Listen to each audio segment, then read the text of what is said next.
Good morning, super friends. I've missed chatting to you.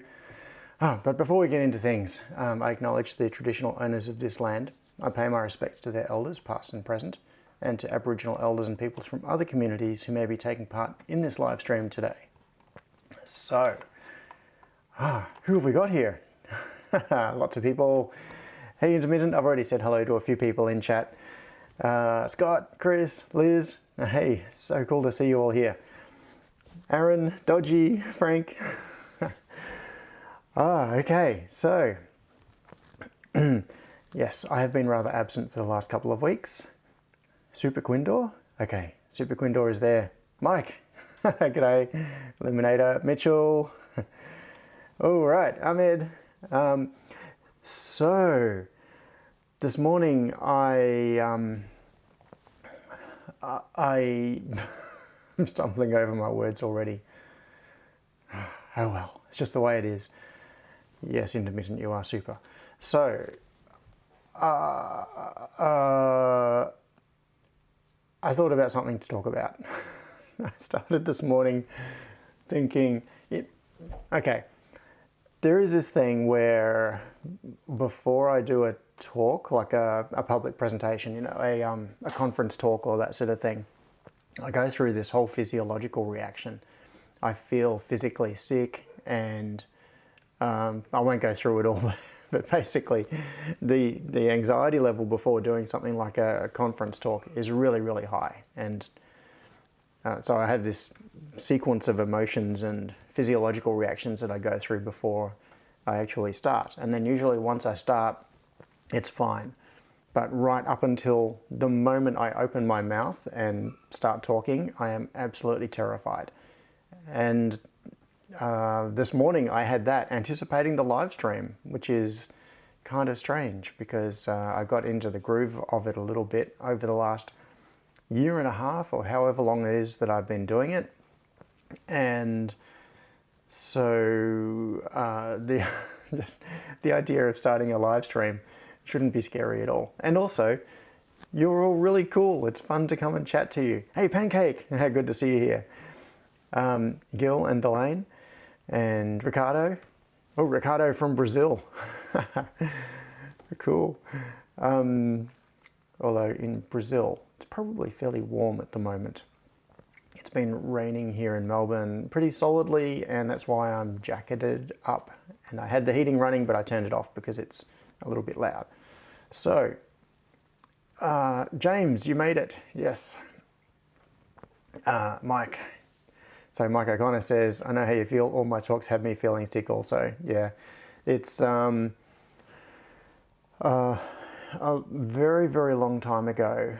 I've probably talked about this before. I did speaker training with, this is terrible. I've gone blank on his name. That's right, Damien Conway. I did, so for those of you who have seen Damien Conway do conference talks about Pearl, once when I was doing a talk at OzCon in the US, I think it was when it was in Portland, and Damien ran a speaker training session. And so this must be 15 years ago, something like that. And so he went through the whole process of how he prepares his talks. And for anyone that's seen a Damien Conway talk, you know that they are so polished that like the entire talk is like a mirror. They are timed to perfection, and the wording is, you know, everything is absolutely spot on.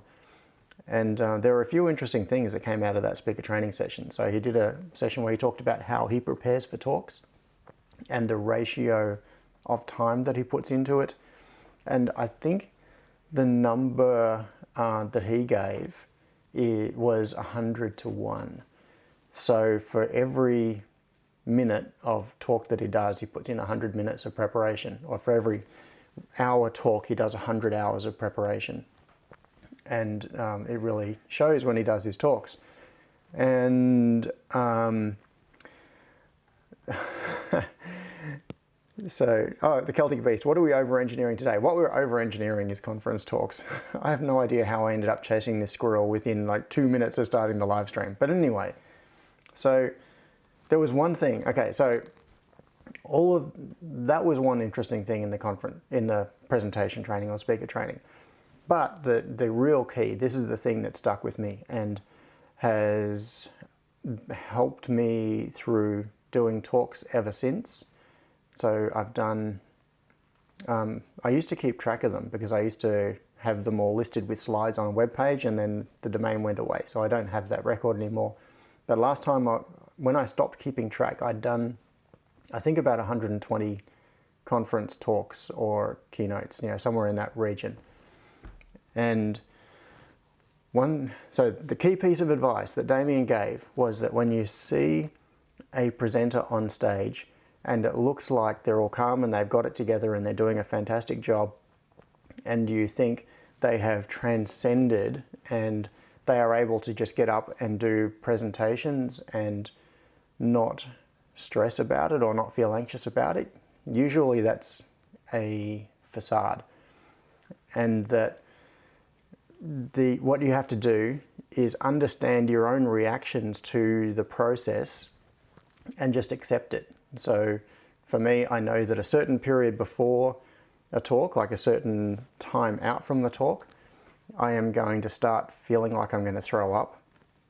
A certain time out from the talk, so actually usually the evening before, I will go through a period where I will start playing through scenarios like, what if there is a natural disaster or the conference venue burns down, and that way I don't have to do the talk. So, you know, some escape clause in my head, something kicks in and I start thinking of ways that I can get out of having to do it. What excuse can I come up with for not having to do the talk? And the feeling like throwing up is usually, it's usually at about the 1 hour point beforehand. And so he said it much more succinctly than I did, of course, but Damien's point was these reactions are normal. And if that's what you experience, then that's what you experience, and just let it happen. And after a while, it becomes, you know, your self-awareness as you're leading up to doing these sorts of things means that now, if I'm going to do a conference talk, the night before, I know my brain is going to start thinking of ways that I could get out of it. I know that an hour before, I'm going to feel like throwing up. And so now it's just like, well, this is just the sequence. It's what happens. And so a lot of that goes away. Scott says, church fire would have saved me from making a speech at my final wedding. Yep. Okay. Aaron says, I personally don't get nervous. I've been doing public speaking and presentations to large audiences all my life. However, strangely, I get nervous for other people, which is super weird. Oh, that's just because you have empathy. You feel their pain and their anxiety. Oh, Cheetah Kid says you're awake at 1:07 a.m. here in the UK. Yeah. Okay, so right now there was I'm prevaricating on this because I'm not entirely clear on how much of this information is embargoed and how much is meant to be public. And I have a feeling that I thought something was embargoed and it wasn't. So I'm going to share it with you. Ages ago, I was talking to someone from Altico Robotics, which is the company that makes Shelly. So for those of you who don't know, I have a different one over there. Anyway, Shelly make all these devices. They're like a Sonoff, and they're kind of like one of the I suppose major competitor to Sonoff. So Wi-Fi powered mains control switches and devices, and so one of the things that, so this is an old one that I'm pulling out here to show you. This is a Shelly Pro from a couple of years ago, and if I chuck it down here under the overhead camera, you'll be able to see it a bit better. So this is the old Shelly Pro, which is a DIN rail mounted 4-channel device, and is it 4-channel? Yes, it is 4-channel, yes. And it's got a display on the front, it's got Wi-Fi. I don't even remember what processor is in this. Might be an ESP8266, I'm not sure. Might be something different entirely. I can't remember. And so what they, so Shelly have, Celtic Beast said Shelly have approval and certification for Australia. Not these new ones. I think their old ones do. And so, as many of you know, one of the things that I really prefer for home automation systems is to have them hardwired, if possible. Wi-Fi is a fantastic solution for retrofits, but if you're cabling from scratch, you'll find that, particularly if you, Mitchell says, is that the Shelly 4R Pro new? Yes, it is. It's the new one. So I'm going to get to that in just a moment. And Scott says, I suspect even Australia isn't approved in Australia. That's correct. We are recursively unapproved. So Sonoff devices are fantastic for retrofitting. And in that sort of situation, Wi-Fi is often the solution. It's sometimes the only solution, often the best solution. And so but apart from things like the S26 things that plug into PowerPoints, I don't actually really use Sonoffs very much around my house because the whole house has been wired for automation. Everything is wired back to the switchboard. So Gil says the Shelly 1, Shelly 1PM and Shelly 2.5 are all approved for AU. Yes, that's cool. So, and this new one is going to be, Altico told me a few days ago, because I queried on this, I said, is this approved or is it going to be approved? And they said, we will be seeking approval. I've got no idea what the time frame is going to be, but they said they will be seeking approval on this.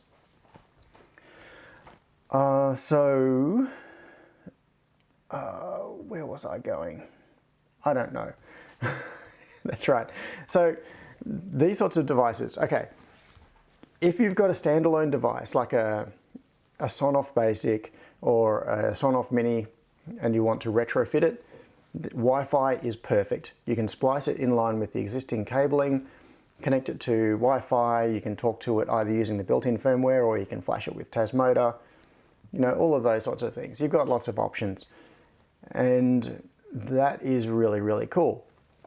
But there is this weird middle ground, and you'll find that if you talk to a professional home automation installer, like an electrician that does home automation, thanks Johnny, for someone that does professional home automation, they will cable from scratch. And it's pretty much always a star topology. So you'll find that all of the loads are wired back to an automation switchboard. And typically in Australia, one of the dominant systems is Clipstall C-Bus. And so there are a whole lot of things like relay modules and dimmer modules that will be mounted on DIN rails. All of the loads are cabled back into the switchboard. And so there is this weird area where these devices really just didn't make sense. So if we go back to overhead again, this device does not make sense to me, and this device does not make sense to me. So this is the Sonoff 4-channel Pro, and this thing's physically huge. It's designed to be DIN rail mounted, but it's very wide and it gives you 4 channels of output. It needs to be powered over DC 5 to 24 volts, so provide power in here. At least I think, or maybe it can be powered directly off this. I'm not sure, I can't remember. It's a couple of years since I've had this one hooked up. So power comes in here, and then you've got 4 switched outputs that can go to your loads. And the idea is that this could just be screwed onto something. So it's got screw holes on the sides there, and it can be clipped onto a DIN rail. But the only way you can control this is either using the buttons on the front for local testing or control, or over Wi-Fi. And the thing is that if you've got a bunch of these inside a switchboard, it's kind of silly to have them controlled over Wi-Fi. You might have 7 or 10 or whatever of these all in a box, all connected to an access point. The box is probably metal too, because industrial switchboards are generally metal. So that's going to give problems for your Wi-Fi coverage. So something like this, permanently wired inside a switchboard controlled by Wi-Fi, doesn't make sense to me. Same goes for this. So Altico sent this one to me, I think it was a couple of years ago now when it first came out. And it's the same thing. So this is equivalent to this. They're both 4-channel outputs. They're both like relay outputs. It's just that this one is less than half the size. So Shelly's is less than half the size. It is certified in Australia, and Sonoff is not. And it's got a display on it. So when it's powered up, it shows the status of the different outputs and things. Yeah, so although it doesn't have the local, it's got switch inputs, so you can hardwire switches into it. But apart from switch inputs controlling the outputs directly, once again, this needs Wi-Fi to control it. And if you've got 10 of these inside your switchboard all connected to Wi-Fi, it doesn't make sense to me. So anyway, when this came out, I was talking to someone, I can't remember who. I think it might have been the guy that started Altico, Jorg, maybe? I can't remember his name. And said, what would be awesome is one of these with a wired control system. So not just Wi-Fi. And what is just about to be released, it's not actually out yet, I think it's out in like 3 or 4 days, is this. And the really nice thing about this is right there. That is an Ethernet socket. So this is a DIN rail mount relay system, which is going to be fully certified for use in Australia. It's 4 output channels. It's got power monitoring, so you can measure how much power is being used by each load. You can wire external switches if you want to for direct control, so these are the switch inputs. And you can control it over Ethernet. Now, I've just pulled this out of the box. It's never been connected or anything, so I was thinking that maybe today we can pull out a suicide cord. I've got one right here. This is a suicide cord, and sorry, I don't mean to make light of that, but it's just like, you know, those death adapters that you use on, that you plug into PowerPoints. Now, this cord is not something that you would ever want to leave lying around. This is really, really bad. So this normally sits in a box out of the way where people can't get their hands on it, because if you plug this in, bad things are going to happen to you. So,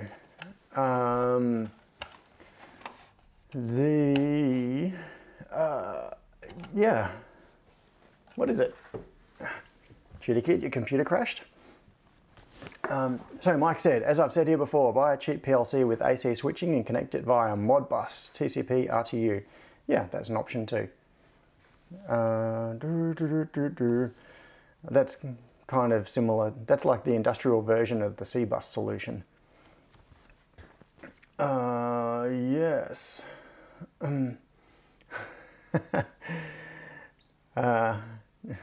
So Mike says, I thought every workshop had a figure 8 mains cord with alligator clips on the ends. Yeah, I actually have a box of them. I have one of my standard plastic storage containers with a sticker on the end that says something like cut power leads, and it's specifically for this sort of purpose. Yeah, so I have done zero preparation in terms of knowing what this thing does. Oh, one thing that is slightly strange about this, if you can see there, these are so it's got these screw terminals, and they are rising bale screw terminals, which is really nice to see. One thing that I've always been impressed about with Shelly is their quality. They just make good stuff. Like, they don't scrimp on things.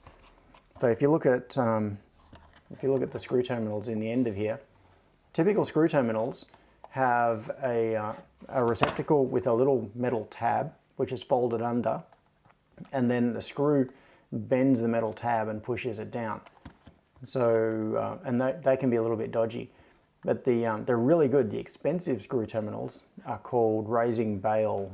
There are other terms for them as well, but that's just how I know them.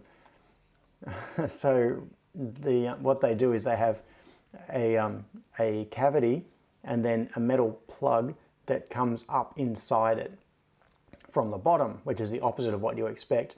And as you do up the screw, it raises the base and it clamps the cable in between the two halves.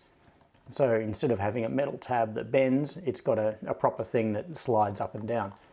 There are more pieces in them. They need to be more accurately made. So these connectors are much more expensive than normal connectors, but they're also much nicer. And they've used the good stuff on these. So one thing I like about all the Altico products is they don't scrimp. So, but that's right. What I was getting at is the weirdness. See in here, there's a little plastic plug.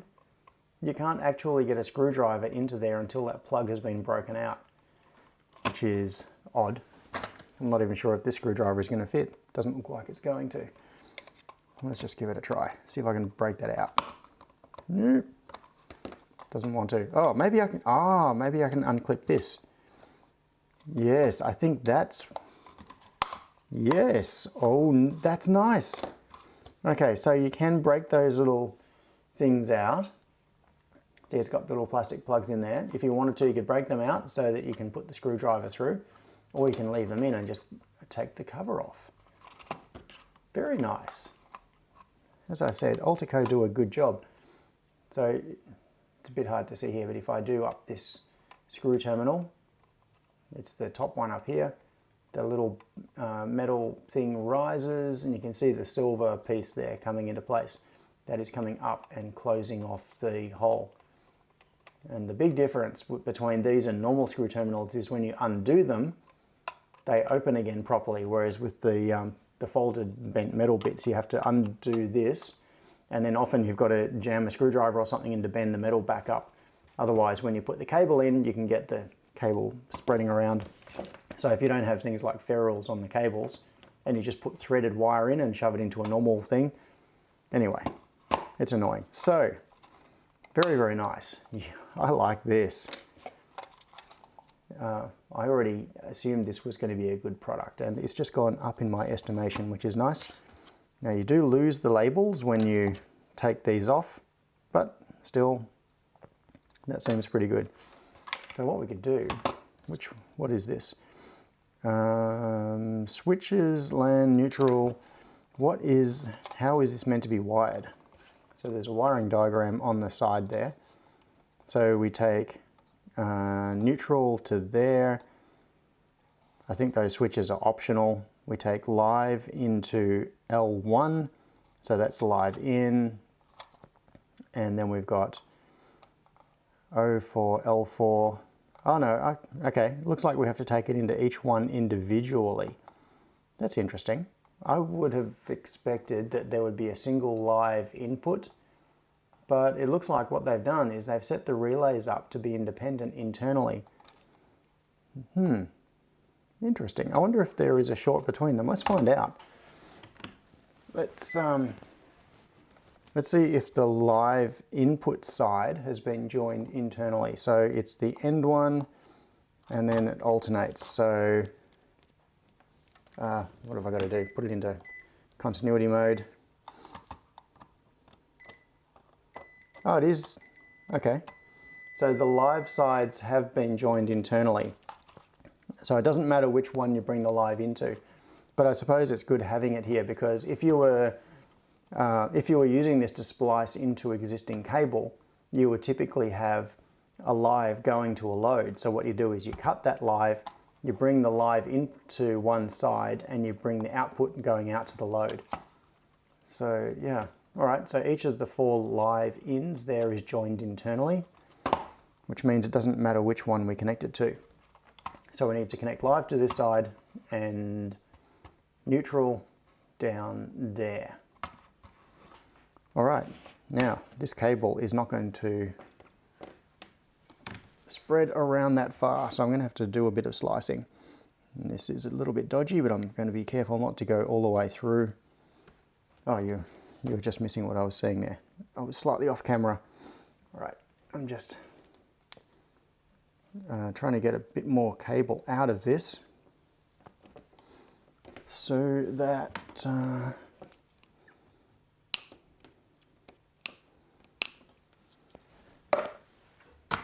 we can stretch it around. Now, is there an earth connection on this? I don't think there is. There's no, okay, so there's no earth that goes to this, so we don't need that. And then we're connecting neutral there,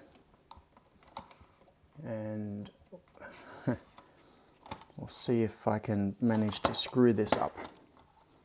Oh, only just stripped off enough of that insulation to bring the cable around. All right, let's have a quick look at that that pin out. So we've got neutral coming to here. We've got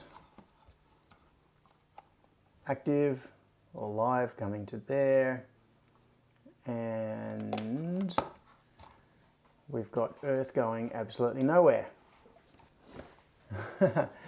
Needs a screen that flashes. Don't do this at home. Frank McCullen said double insulated. Yeah, sorry, I haven't been looking at the chat for a little while because it's way off to the side away from me. Now, this is where you need to keep all your arms and legs inside the vehicle and move everything else away from it. Just to, in fact, let's pop this back on, just to keep those connectors covered. And, oh yeah, that's the DIN rail mount clip that fell out of the bottom. That goes in there. I'll leave that off for now. All right, what have I got? I need to find myself a PowerPoint. I've just been moving cameras around here, and the PowerPoint that I would normally use for this sort of thing, I currently have the overhead camera plugged into, which means I can't use it. All right, I'm going to flick the switch, and this could be the end of the live stream. So let's see what happens. Well, there was no enormous bang. Oh look, it says Shelly 4 Pro on the screen. That's a good sign. That's a start. The screen is, sorry, I'm sticking my head in the way here because the screen is moderately dim and not that easy to see. So it's showing the state of the outputs. So we'll go into the first one, hit OK, turns it on, and when it goes on, it gives us a power figure, which is cool. So I'll go back down to that, turn that one off. You probably couldn't hear that, but I heard the relay click when I did that. So we can go through all of the inputs. Now if I press OK, there should be another menu that we can get to here. I press and hold, network, OK, Wi-Fi AP, no. All right, let's go to Ethernet, and we'll turn Ethernet on. No, it says disable Ethernet. Okay, I thought that was enabling it. So I will cancel that. And instead, I'm going to grab myself an Ethernet cable. Should have one hanging from my cable organizer just around the corner there. And let's plug it in and see if we can get an IP address on this thing. Now, this might kill my network. Let's see what happens. Nope, I can see activity on the network port, and hopefully it'll be getting itself an IP address. So let's just go into network. Oh, how about status? That might tell us what the IP address is. SSID, it's got an IP, but access point, Ethernet. Oh, nice. Yes, it's got an IP address off DHCP. 192.168.1.165. So let's have a look. Oh, Gil said, I would guess an ESP32 as it has Bluetooth. Yeah, that's true. What am I looking at? Oh, that's right. I wanted to go to the desktop because I'm going to go to Now what was the IP? 165? I just want to see what happens. I'm coming into this with no background knowledge whatsoever, just naively plugging it in and seeing what happens. I'm just going to click one of these. Ooh, I heard the relay click. Yes. All right, so we have connection to the network and I can control it using the web interface. What have we got in networks? Oh yeah, we can set it up as an access point, blah, blah, blah, Wi-Fi, MQTT. All right, let's enable this. And I'm gonna set it to my test broker, the unauthenticated one. Save settings. Alrighty. I got no idea what that did. MQTT. I wonder if we can get some info about what. Oh, check for update. Let's just do it. Yeah, I wonder if we can get some info from this about what MQTT topics and things that it might be using. So, looks. I think it's just finished doing its check. MQTT. Come on. Where do we get info about its status? That's kind of, maybe there's an obvious thing that I'm missing, but let's see if it has mosquito sub minus H minus B. Let's just subscribe to everything and see what happens, because we might be able to get some information from this. So I'm going to go, I'll bring this up because I want you all to be able to see the web interface and the MQTT interface at the same time. So let's bring that to there. Alrighty, now let's see what happens if I turn things on and off. Do we get any events published? No, we do not. What else? Oh, what happened then? Oh, you can go into... that's a little bit of a strangeness in the user interface. If you click somewhere else on one of the channels, like if I just click here on switch 1, it goes into switch 1, hides everything else. Oh, interesting. It's so that we can do things like put settings in for that specific, oh, we can do timers, schedules, webhooks. Interesting. So you can have all of those settings in the context of just that particular channel. But what I'm looking for is, where is this appearing? What is this doing in terms of MQTT? And why has it not published anything? I've got the address correct there. Requires a device reboot. Okay. Let's just turn the power off and watch it and see what happens. Aaron said MQTT broker details needed on Shelly. Yeah, it's got the broker. So if I go into Networks MQTT, I gave it my broker. This is a test broker. So what you're looking at here is not the main broker that runs my house. This is an unauthenticated broker that I use that pushes, like these are test devices and random bits and pieces. So I'm just going to turn the power off. Now, can I reboot it from here? Reboot, yes. Okay, reboot your device. Maybe when it said that changing those settings requires a device reboot means you've got to do it yourself manually after you've changed the settings. Oh, look at this, Shelly Pro. Look at that. There are Shelly things there. All right, I'm gonna online true. Yeah, I think all it meant was that we needed to reboot it. So let's do that. I know that's a very naive way of doing it, but anyway, it'll help filter out some stuff. because I'm not sure about what the structure is going to be of their topics and how things work. So I just subscribe to everything and then grep for the ID of the device, and hopefully that will show us useful things. So now if we go back to here, let's just try turning it switch on or off. Yeah, now we're getting events. Nice. Events RPC. So we've got the, looks like it's JSON. So we've got the source, destination. Interesting. So the source, my guess is that this source means that the event was caused directly on the device or by me clicking on that user interface. Method, notify, status, parameters, switch 0. Oh, it's got A power, output, source, voltage. Alrighty. Now,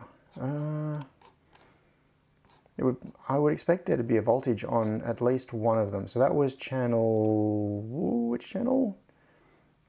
Switch 0. So that's the one that actually has power connected to it. All right, so maybe we can now control control the device using MQTT. And this is the point where I kind of need to look at the documentation, because I could take some guesses as to what format message I need to send to it, but I would probably get it wrong. See, on says stick a light into one of those switches. Yes, I do need to do that.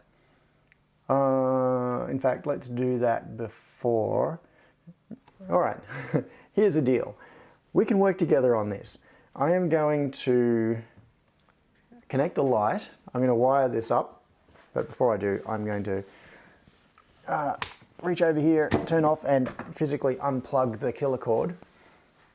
I'm going to connect a light to this, and while I'm doing this, someone there can maybe look up what the format is for the MQTT messages that we need to control this thing. So I've got this thing. You've probably seen this on previous videos. It's an old incandescent light fitting that I use for testing on-offs and things. I've used it for demonstrations in the past. So, what do we need? Okay, we need a live connection. Earth I should connect, that's obvious. All right, so the output 1 from here, I'm going to take to the live connection on here. So what we need is to connect neutral through, that one needs to be connected in there. So what they haven't allowed for in any of this is extra inputs for the neutrals. So the only neutral connection on this entire device is that one right there.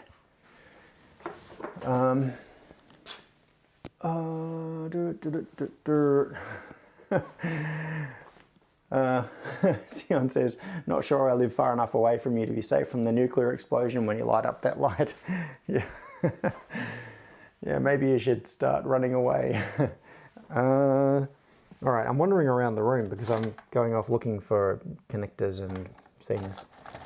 I'm just wondering how seriously dodgy I can make things. Oh, what have I got here? Oh no, that's not what I was expecting.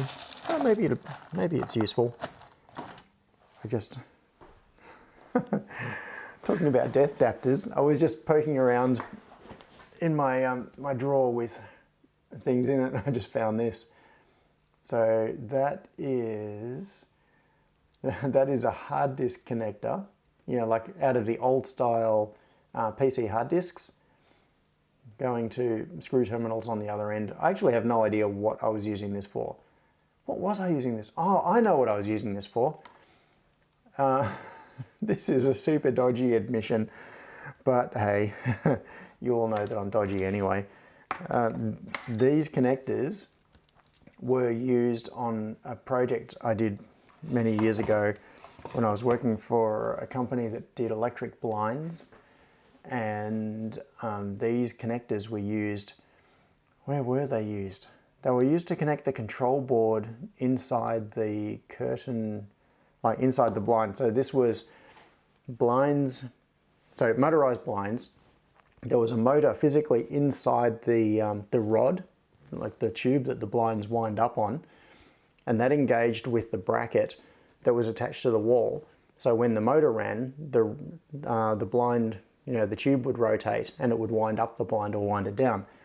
And I did design work on the control board that went physically inside the tube of the blind and controlled the motor. And it had connectors on it for this. And the whole thing was mains powered. So these old PC style connectors were used for mains connections inside the tube of the blind motor. Horrible to think about. Okay, what am I doing? That's right, what I needed to do was bring neutral out. Let's get this. What am I going to do with this? I don't need this anymore. That's long defunct, so let's just get rid of all of that. That can go in the bin. And maybe we can make use of this. Pull that out. It's the neutral that I care about. Get rid of that. And I'm not gonna, oops. Nope. Oh yeah, that's right. So I don't even need these. I only grabbed this because I opened the drawer that had screw terminals in it, and this was pretty much the first thing sitting on top. All right, so I need to bring in, now one of the slightly less than convenient things in this situation is neutral has a ferrule on it. So, and this neutral has a ferrule on it. I wonder if I've got any that'll jump it around. Yeah, okay. All right, I'm going to be dodgy. I'm going to try to jam in a ferrule with, oh, that one's even it's got solder on it. You're not meant to have solder on cables that go inside screw terminals. That's bad.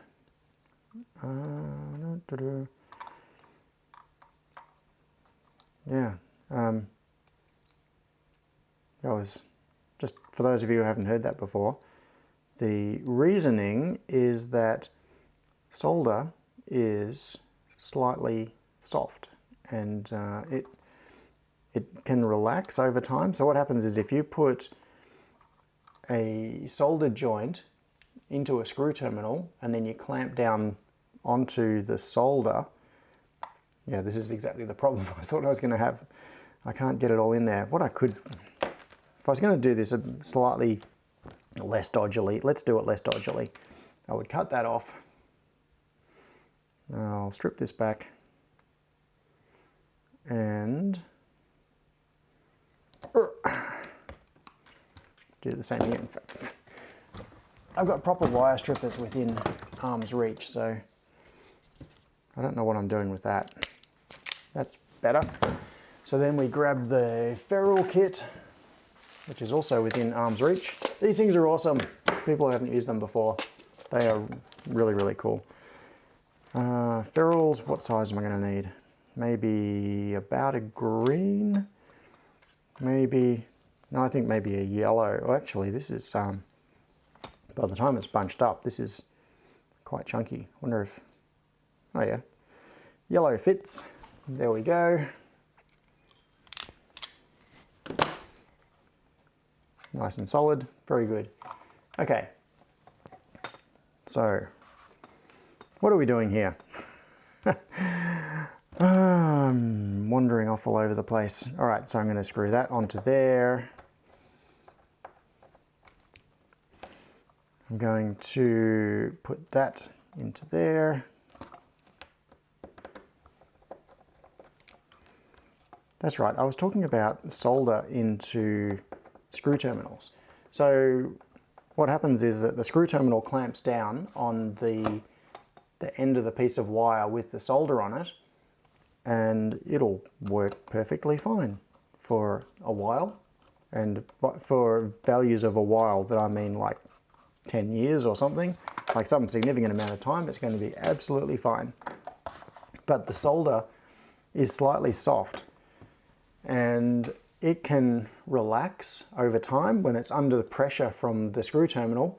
So the force that the screw terminal is applying to the solder slowly eases off over time because the solder will very slowly sort of spread out, and eventually you get a point of slightly higher resistance, and you can get corrosion and stuff happening inside it.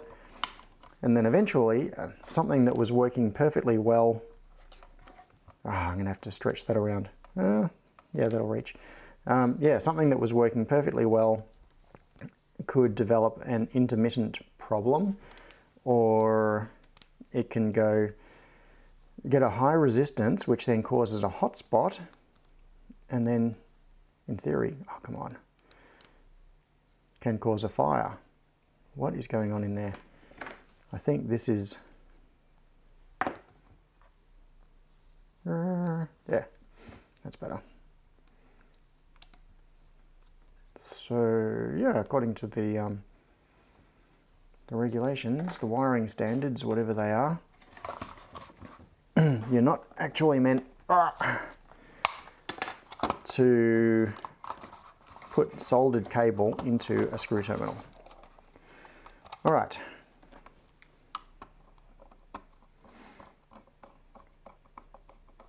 Dodginess, dodginess. I could have transferred that to the other terminal block. All right, is it going to fit? It's having trouble fitting over the ferrules. And what do we got? Let's do a quick review. All right, we got active coming in. It comes into live 1. We've got O1, which is the output going to the light. Earth is passed through. We've got neutral coming. That, yeah, we got neutral passed through to the light. And we got neutral tapped off to neutral on here. All right, now that is like a dodgy connection, but that was just what I happened to grab out at the time. What would have been better is to use one of those little single-sided termination things where you can take 3 wires and you push them all into the same side of a little thing, and it's got 2 screw terminals on it, etc. Anyway, this is not the right solution for the job. It's just, it was just the first thing that was there when I opened the drawer. Now, let's come back over here. I'm going to reach over and plug in the death cable and turn it on. So, Shelly is waking up. Shelly has woken up. And now we should be able to, oh, interesting. You can't see it, but on my desktop that I was sharing before with the web interface, it just popped up a message about the Shelly having gone away and then come back again. So that connection has resumed. Everyone put on your sunglasses. I'm going to select channel 1 and turn it on. Whoa, yes, it works. Oh, and it's saying it's pulling 57.7 watts. And turn it off. Come on, turn it off. Ah. Oh. Down, click. Okay, what is the rating on this globe? It is, sorry, it's upside down. It is a 53 watt globe, it says, according to the specs. So that was in the ballpark of what it was reading. All right, now if I come back over to my desktop and I'm going to click switch 0, and now we have control over Ethernet of that. Oh, Peter, you're off to lunch? Oh. How are you disappearing so quickly? All right. Yeah, Pro Engineer says, I haven't seen an incandescent bulb in so long. I know. They're quite rare now. I just have this one sitting in a box that I use for testing. So we've got, all right, if I come up here and I click, you'll probably see the light to my right turn on. Aha, you can see the glow on my face there. And you can also see in the interface, it jumps up, it's telling us 58.82 watts, which is probably 0.82. I doubt that the reading is actually that accurate. But anyway, it's handy to be able to see how much power is being pulled. So what All right, so this thing, hang on, I'm going to turn that off because you can't see the device. So this thing is essentially a drop-in replacement for the banks of relays that I have in my switchboard, and it can be controlled directly over Ethernet, which is really super cool. Now, there is an issue, there is a question here, and that is the whole thing about having Ethernet cable inside the switchboard, because when you have data, and this comes down to Australian regulations, when you have data and power cabling in proximity, there are certain regulations in terms of physical separation between them and preventing any possibility that they can be cross-connected. So the big problem is when things are out in the, not inside the switchboard, because the switchboard is a very controlled location, but inside a wall, for example, if you have an Ethernet cable and a mains cable in close proximity to each other, so obviously there are going to be issues with interference, like noise, electrical noise and that sort of thing. But ignoring that, I'm talking about from a safety point of view. If you have an Ethernet cable and a mains cable in a wall running together, like close to each other, and someone decides that they want to hang a picture and they come along and put a metal screw through the wall, they can short between the two cables, and all of a sudden you put 240 volts onto your Ethernet network and stuff goes bang and fires happen. So that's one of the major reasons that the regulations in Australia require you to have physical separation between Ethernet cables and mains cables. So there's also a regulation that says that all cable within the mains switchboard, like I'm obviously paraphrasing here, I'm working from memory, but there is something like all cable that is physically inside the switchboard has to be rated for mains, like the insulation has to be rated for mains. So you can't just use, for example, like if you've got DIN rail mounted relays inside the switchboard, you can't just run lightweight hookup wire to control them, because the insulation on the hookup wire is not rated to 240 volts, or whatever the spec says. It's actually higher than 240, like the rating is, 600 volts or whatever the thing is. Okay, so, Rolls FPV said, I wonder if it can be hacked to run on 12 volts DC. Internally, I don't know. I'm not going to open it up right now because I don't want to damage anything. I'm going to do a video about this, so I don't want to damage anything before I've got to that point. I don't think it's actually that relevant, because it's going to be switching mains powered loads anyway. So one of the first things I thought was, oh, it'd be cool if it was powered over PoE. But of course that's irrelevant because it's got power right there. Like there is mains power available. There's no need to power this using 12 volts or over PoE or anything else. That can be just a data connection. So the question comes up of, if I had like 10 of these inside my switchboard, so just for the east side switchboard at this end of the house, I think I worked out that I would need 11 maybe of these inside the switchboard in order to get enough output channels to control all the loads.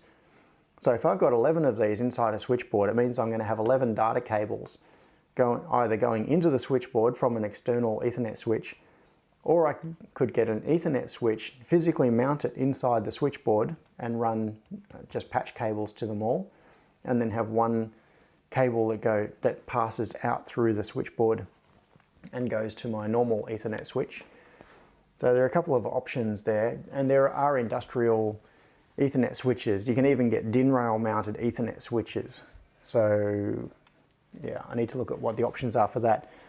But the thing is that this cable here, so this Ethernet cable that I've plugged into it, this probably does not meet the requirements for being used inside a switchboard.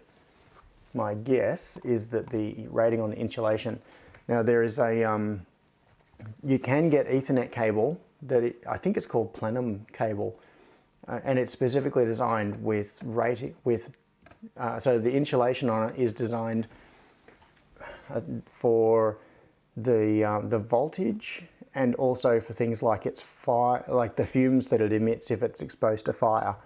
So that if you're running a whole bunch of cables and they're exposed to fire, then they're not going to emit toxic fumes. Okay. All right.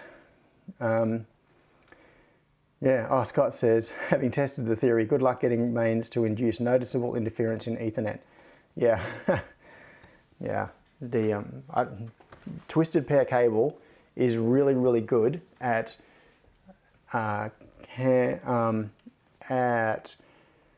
preventing crosstalk from AC sources, because the whole point of the twisted cable is that the AC that is superimposed onto it, it's cancelled out by, like, there's phase cancellation because of the twist.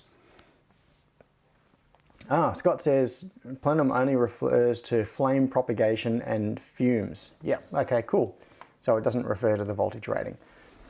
Yeah, you can get... Now the thing is that a lot of Ethernet cable, if it was tested, would actually pass the requirements for insulation. But because it doesn't need to be, it doesn't undergo the testing, and so it's not certified.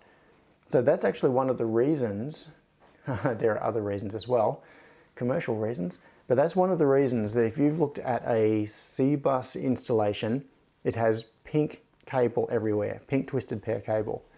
And that cable, as far as I know, is electrically no different to regular Cat5 or Cat5e or whatever it is cable. The difference is that it has been certified to be used within a mains voltage environment. And so by the fact that you open the switchboard and it's got all this pink cable in it, means yes, the cable is certified. It also allows Clipsal to sell overpriced cable just because it's a funky color. But let's get into that. Oh, okay, so Mike says, look at a company called Lap Australia. They sell all sorts of cable, including industrial Ethernet rated for use near high voltage, 415 volts and higher. Yeah, Martin says pink cable is normally low smoke. Yeah, so that's the same as the plenum rating, but it is also approved in Australia for use within a mains environment. So Lap Australia cable. I am utilizing my tremendous Google foo here, and let's see what we can find. Ooh, we're open. Come on, I just wanted to drag that window down a bit. Oh, hang on, we hadn't got as far as playing around with MQTT, had we? Had anyone looked up the MQTT information on the Shelly Pro? Dentistries, why do you always join so late? I don't know. Okay. Groove Train says, can't you connect to Wi-Fi? Yes, you can. I could connect these all to Wi-Fi. Oh, Mitchell, thank you for doing the homework that I couldn't be bothered doing. I can see that Mitchell has, oh, come on, I've got to try to copy out of the chat here. Now, I need to, oh, that's right. Mitchell, I will get back to trying that MQTT in just a second. So, what have we got? Product categories, power control. What I want is Ethernet, and Ethernet patch cables. Let's have a look at what they got for patch cables. Cat6 shielded patch cables, industrial patch cables, IP industrial Ethernet. Oh, these ones have got different connectors on them. These are industrial connections. Cat6A colored and shielded. I'm not about to be buying, so I'm just clicking through here to see what they've got in terms of cables that could go into that environment. Promo shielded patch cord. I don't know, I'll just pick one. Let's see what it says. See if it's got any funky information about approvals. Office equipment, control cabinet wiring. This is what we're looking for. And Approvals in accordance with that, without looking it up. Oh, TIA 568C, ISO IEC, yeah, this one is, that's an Ethernet related standard. I don't know what this one is. That one might be a mains power related standard. Core insulation HD polyethylene. Oh, look at this. Oh, rated voltage. So that would be the carrying voltage, 150 volts. Test voltage, 1000 volt dielectric test. Anyway, cool. Thanks, Mike. That's interesting to know that there are options around for doing things. Yeah. Nice. All right, what was I doing? That's right. So just to verify it's still working. Yes, the light comes on when I click that. Now, let's try -T. I'm not sure what the topic is. It going to be events RPC? I don't know what the topic's going to be. I'll leave that blank for that for now. 200. Oops, what's going on there? All right, now, how do I pass? I could just escape all of these. That seems like a kind of dodgy solution. Let's do it. So I'm going to escape all of these. I can't remember the way to embed this in when calling this off the command line. So let's try, I want to publish, and the topic, I don't know what the topic's going to be, but let's try, is it events? It'll be something based on this, but not necessarily that. It won't be something, won't be events RPC. Let's try, I'm just going to take a guess. Publish to that. Let's see what happens. Nothing happened. All right. Almost certainly because I don't have this topic correct. So what topic do we need to publish to? So we've got the ID here of the device, and presumably it's subscribed to something. We just don't know what it is subscribed to. Single quotes can wrap around double quotes and vice versa. Really? Oh, okay. Oh, I see what you mean. Yes. So I could have just replaced all of these with like this. Yeah, that would work too. For a moment, I thought you were saying that I could have just used... Oh, it would have been much simpler to put single quotes around the outside. But, oh well. Yeah, I'm doing this totally backwards. This should have been single quotes wrapped around double quotes. So that's not going to do anything, but because we don't have this topic yet. All right, now, then use, copy paste shortcut in terminal. Just select, no need to copy, then use Shift Command V to paste selection as opposed to copy buffer. Interesting. So that's like the middle click on Linux. When I say Linux, I mean, you know, the X Windows, I should say, technically, or whatever the window manager thing is. So,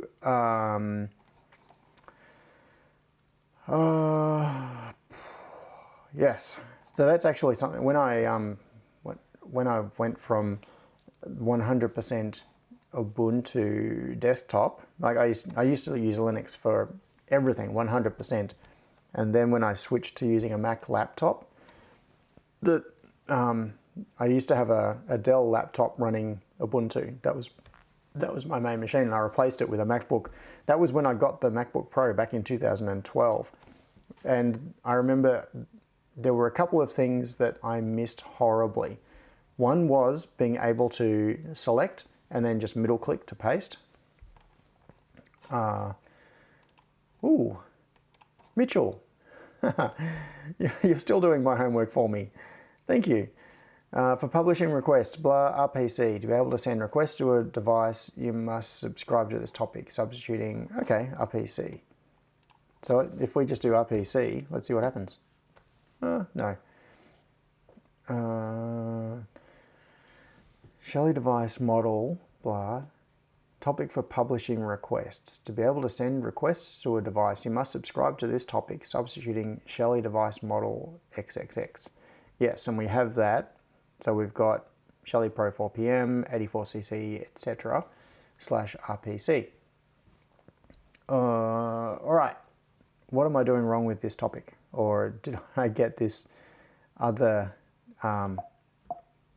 did I mess up when I was on true when I was screwing around with all of the single and double quotes on here? User 1, source, user 1. Okay. ID 1. I wonder if that is... No. Okay. ID 1. Is that the channel? I don't know. All right. Try pub to just RPC. Yeah. Okay. So ID source user 1 method switch set params ID 0 on true. So here it's got ID. It had ID 1 and then params ID 0 on true. My guess is that this ID here is the channel. So it'll be 0, 1, 2 or 3. And then on is what we want it to be. Okay. Now, I'm just doing a quick sanity check of the rest of it because I've just been talking while I've been typing, which means that I've only had a small part of my brain engaged to what I was typing. All right, so Mosquito Pub. So we're publishing to the correct host. The topic is Shelly Pro 4PM. We've got the device ID /RPC, -M for the message, and then we've got the quoted chunk of JSON. Oh, Mitchell, your your posts are being held for moderation because I presume that the YouTube algorithm, whatever it is that's looking at these things, says someone's trying to post code in a comment. They must be trying to do yeah, 4 p.m. Yes, it's not the time here. It is the 4-channel Pro PM. What does the PM stand for? P could be for Pro, or it could be for... Oh, PM is for power monitoring. That's it. Yes. So, Mitchell, what were you saying? Okay, a request invoking... request is published to the Shelly the topic, RPC, Mosquito Pub, that /RPC. Yes, -M ID. That all looks correct. Yes. So, what is going on? Why can't we turn this thing on?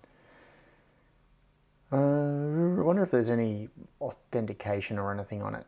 I doubt it, because there'd be authentication for it to connect to the broker, but then so what and if this was authentication like the source user 1 thing, that is not, there's no security in that because everything published is public anyway. Well, to any device that can connect to the broker, that can authenticate to the broker. So, publishing to the broker, we've got the thing there, we've got /RPC, ID on. Okay. Do you need to add Shelly's / at the beginning? Maybe. I don't know. If it's, nope. If it's in some kind of a group. So, just to verify, if I go, so I'm just going to do that one so that it's in my history.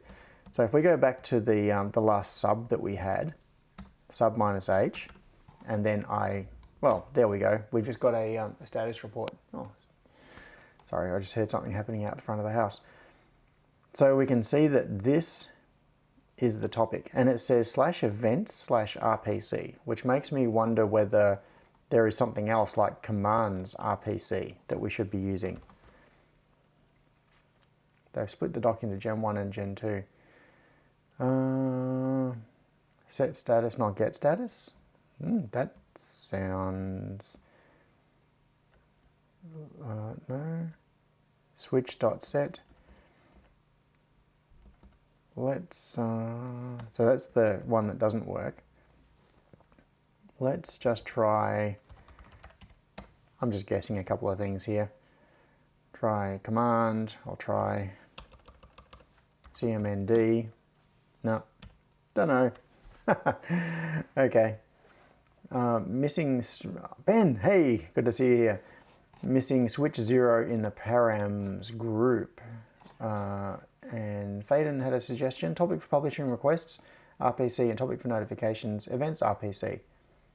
Yeah, which is exactly what we've been doing.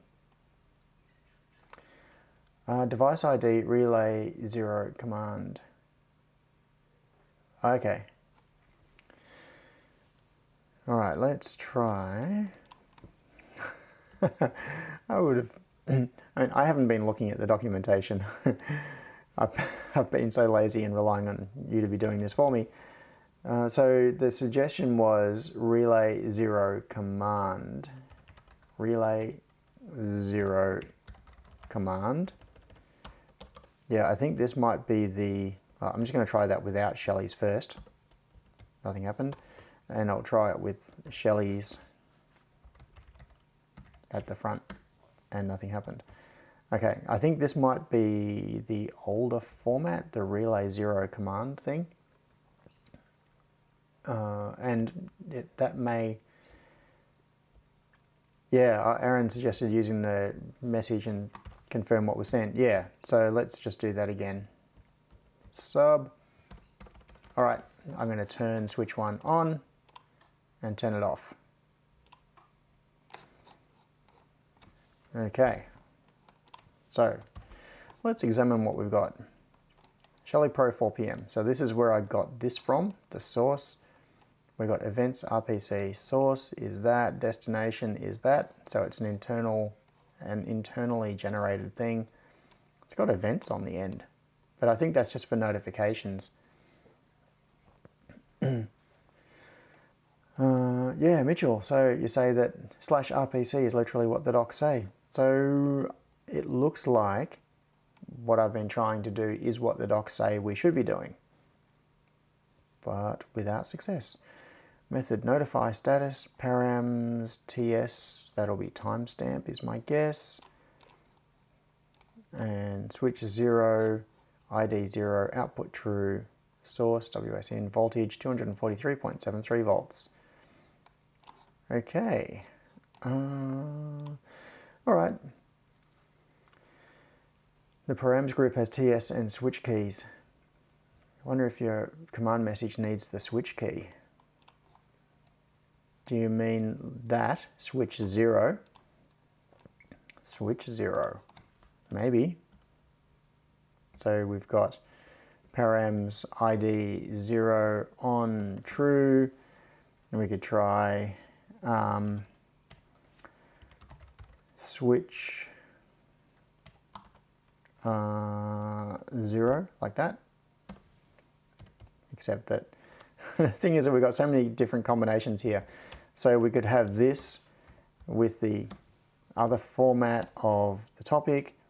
So we've got, this is one of those situations where every variation doubles our possible combinations of things to try. Try params ID 1 in case they are crazy. Try events instead of command. Yeah, so back, hang on, just going back in time here. Why have I lost my history there? Anyway, oh, I know why. It's because I was doing that. All right, so try events instead of command.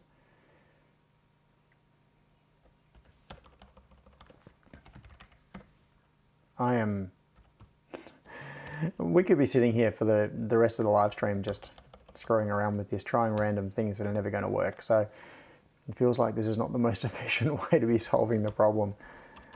Let's try events instead of RPC. Nope. All right.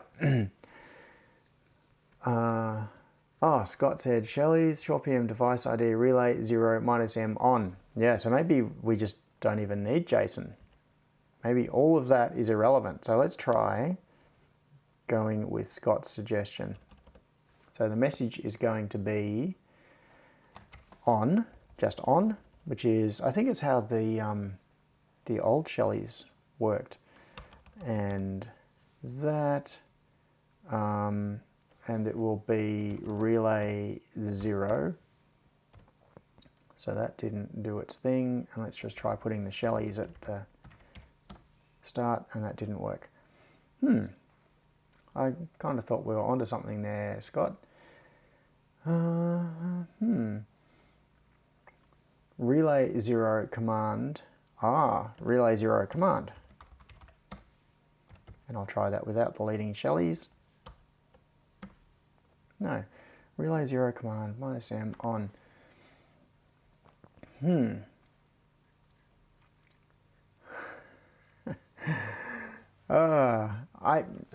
I have not even opened the Shelly documentation for this. I hadn't even got to the point of doing any of this. So I apologize for not preparing in advance. I should have got all this figured out. But hey, it was a last minute decision to even plug this thing in and start experimenting with it. All right, yeah, so that won't work. These are Gen 1 topics. This is a Gen 2 device. Yes. Okay. So the MQTT message structure for Gen 2 devices is different. All right. Try lowercase on.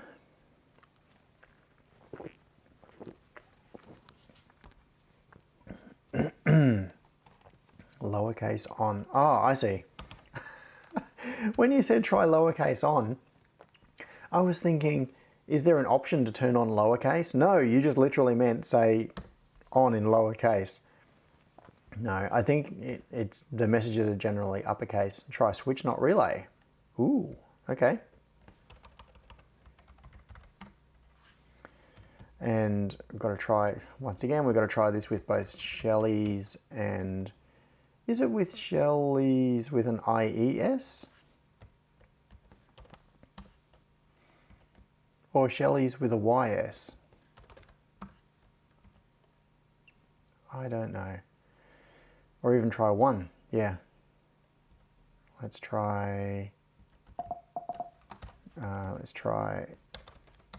that and try without that. Oh, okay.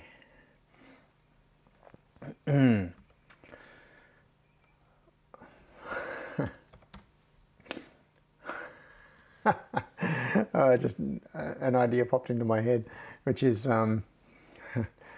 one of the brute force trig solutions to this would be to write a test environment that just tries every single possible combination. Anything not in /RPC will not work.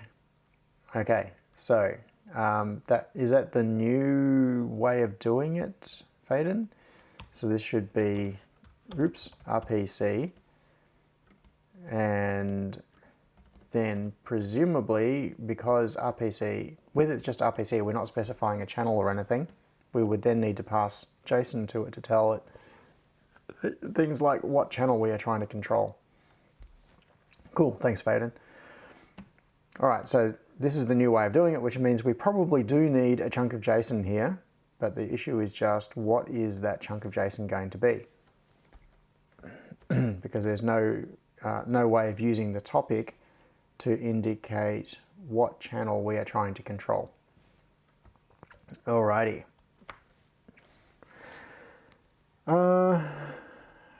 I think I should probably start talking about other stuff. JSON RPC 2.0 protocol. Cool. So, found this reference. Oh, with on and off. Shelly's Shelly switch relay I command with on and off. Yeah, but I think that is, well, Aaron, if events RPC, well, if people are enjoying this, then I can keep going with it. We can keep messing around and try to get this working. Aaron, I'll not sleep until we get it right. Okay. I just feel bad that I'm messing around and trying different things. And MQTT get status. All right. Oh, Frank says, how's the Rack 32 testing going? Good, actually. Now there is, I've had sorry, there is so much to talk about with that my brain suddenly went off in a few different directions. Let's mess around with this a little bit more and then I'll give you an update on the Rack 32. So, all right, recollecting my thoughts. Back to where we were. So we were talking about sending a message, and just to make things easier on myself, let's go single quotes and wrap the message. So Gil Peters has a suggestion here, and there are several different suggestions. Let's give this one a shot. And what am I going to do? RPC ID /RPC. It worked! Gil solved it. Parems switch.toggle. So that was a toggle. If I just send that same command again, it turns off. Let's see what happens if I do switch.on. I'm totally guessing now. Nope.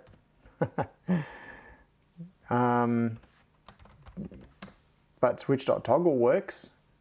You can see the light on the side of my face. So how do we send an explicit command to turn it on or off, not just toggle? Switch.set. Beautiful. Switch.set, and presumably we're going to need a value as well. On is true. Yes. Nice. We'll do on true. And then if I send that same thing again, it stays on. If I send, I guess, off true or on false. Let's try that. On false. And it works. Very nice. Okay. Teamwork. Yeah. All right. Now, if I turn that on, so right now you can't see the physical device, but you can see the light is turning on because it reflects on me. And on the screen, you can see the web interface. So if we turn it to on is true, you can see that the thing changes here. You can see it's gone up to 57.71 watts. And if I now I can turn it off from here, and then I can turn it back on from MQTT. Very nice. All right, so factory firmware, obviously. I haven't changed a thing on this device. What you have seen is record what works now before it gets lost. Yes, thanks, Andrew. I'm not going to close this terminal. I'll keep it in my history. Oh, in fact, let's copy that. I'm just going to copy that command. And where am I going to stick it? I don't know where I'm going to stick it. Sorry, I've just opened another terminal, and I'm going to go into, I'm just going to make a text file called Shelly and stick that command in it. And I also want to put in the toggle version. And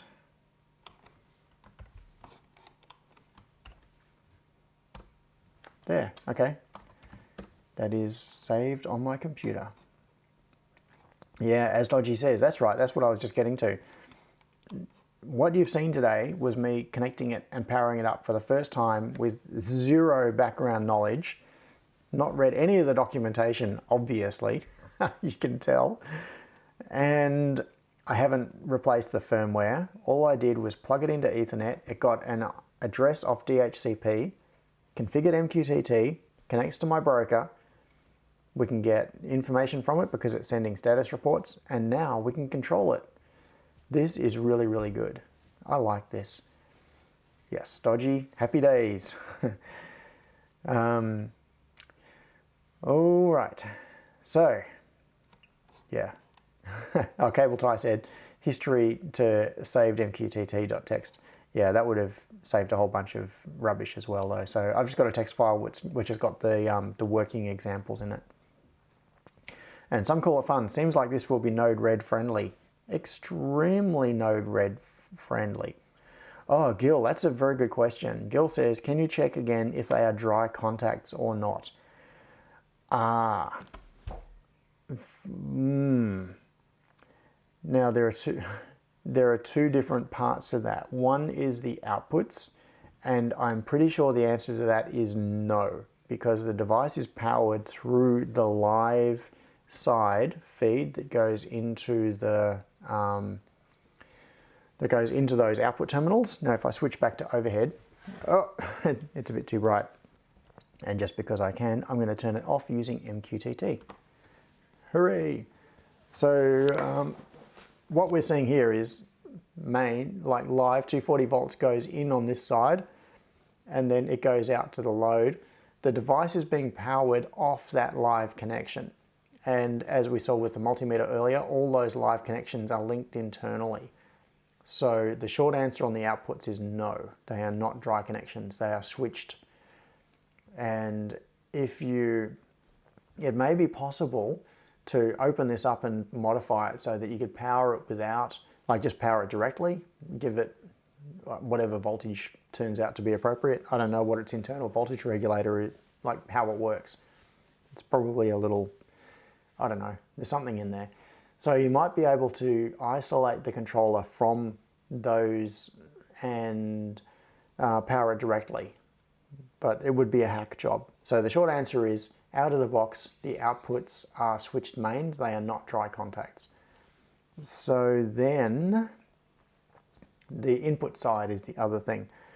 Sorry, it looks like I've got my hand right on it, but I'm actually holding my hand a fair way above it. So these are switch inputs on this side, which are so that you can wire external switches to be able to send commands to this. Now this is actually interesting. This is something else that we could try. Somewhere around here. Oh, here it is. I got this out earlier because I was thinking about testing it. This is a main switch with leads on it with ferrules. And I have this for exactly this sort of situation. I actually set this up when I was testing Sonoff Minis, because they have a mains input that allow you to send switch events. So what we can do is wire this into here, and then we can have manual switch control and see how that interacts with network control and everything else. See if it treats this as a literal output position, or whether it treats it as like an input that causes the output to toggle each time this changes state, which is what I would expect to happen, but you never know. Maybe that is the logical next thing to try. All right, turning off the death cable and unplugging it. So switches have to go between the inputs and, hang on, S1. So S1 comes around there and it goes into the, what?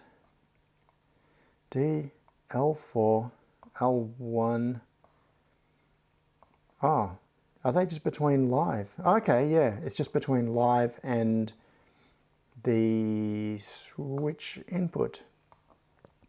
It always worries me connecting live through to something, but according to this diagram, you have a live connection. Yeah, okay. So live comes down to here through a switch. That's simple enough. All right, let's do it. So I'm going to pop that off, undo these, and we'll see how this handles an external switch. So with this sort of situation, this is where you would, you might, for example, wire up external switches to be able to control loads when your home automation system is dead. What it would rely on is the Shelly itself still working. So if the Shelly was dead, then this would not work. I might stick my head in the way. I kind of am. Right, I'm just going to use this live connection over here. Yeah, so it'd rely on the Shelly running in isolation. But if, for example, your home automation controller was dead, I'm going to put it into, are these in matching order? Let's see, which way? 1, yes. So this is the first switch. It's numbered from right to left. All right, turn that over there. So now we have a mains rated switch, like a regular wall switch, which goes from the live connection. So internally, these are jumpered across. So this effectively is the same thing as if I had screwed it into, you know, the same as this. So this is live coming in here. This is switched live going to a switch input on this side. So for my own protection, I'm just going to chuck these back in place, because I'm going to have my hands kind of near here at this point. I'm going to move this off camera. You'll still be able to see it. It'll be bright enough, but at least then hopefully we'll still be able to see what's going on here. It won't make the camera go black for the rest of the screen, the rest of what you can see. All right, so time to, I don't know whether this switch is in the on or off position at the moment. Time to plug the death cable back in. Let the Shelly do its thing and start up. And once it's started, I should now be able to use this switch to turn the light on and off. And I can. On, off. Okay, I'm going to turn it on. Then I'm going to slide on over here and I'm going to use MQTT to try to turn it off. And that worked. So MQTT turned it off. And then I'll turn it back on here. Ooh, interesting. It's only in that position. So that is off, that is on, off, on. So if I turn it to the off position, and now I'm going to use MQTT to turn it on, and I flick the switch over to the on position, it stays on. And then that way is off.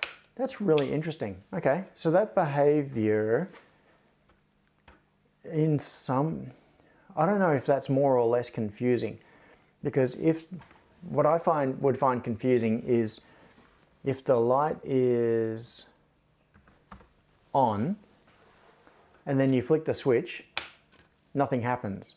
That seems confusing. So this is an absolute position switch. If you turn it that way, it turns it on. If you turn it that way, it turns it off. But you can override it. So I've got it in the off position. You can override it with messages from the network. I don't think it actually matters. It's just the, yeah, the switch is not a toggle, it's a switch. Yes, kind of, Sion. So Sion said the switch is not a toggle, it's a switch, so it's in an on or off state. Makes total sense. Kind of, but think about this scenario. Forget home automation. Imagine a hallway with a light switch at each end. So a standard classic two-way switch. The position of the switch has no bearing on whether the light is on or off. You can flick a switch at one end of the hall, walk down, flick the switch at the other, and it'll turn on and then turn off again. So the thing is that the idea, conceptually, what people have in their heads is that when you flick a switch, it toggles the state of whatever it is that you're controlling. It doesn't matter if the switch is currently up or down. If you change the state of the switch, something should happen. So that's what, I yeah, conceptually, that's what I would have expected to happen. And that is the way Tasmoda works, for example. So with Tasmoda, it's not an absolute position. If you have this set to a toggle input, what you can do is you could turn it, if I'd flicked it then, it would have turned the switch off because it sees a switch event as just another event. But anyway, I don't see anything wrong with this. It's just, it's not quite what I was expecting it to do. And in most situations, what you would do is have a light switch. Well, if you were doing a retrofit job, I suppose this would be okay, because you would have a main switch on the wall, then you would have the cable go all the way back to your switchboard or wherever the Shelly is mounted, and you would have direct control over the load with the switch, or you can use network connections in order to change its state. So overall, I am really happy with this. I'm really impressed. Now, the big remaining thing is that as of right now, well, right now these aren't even released yet. They're not, I can't remember the release date, but I think it's next week sometime. These things are officially going to be released. And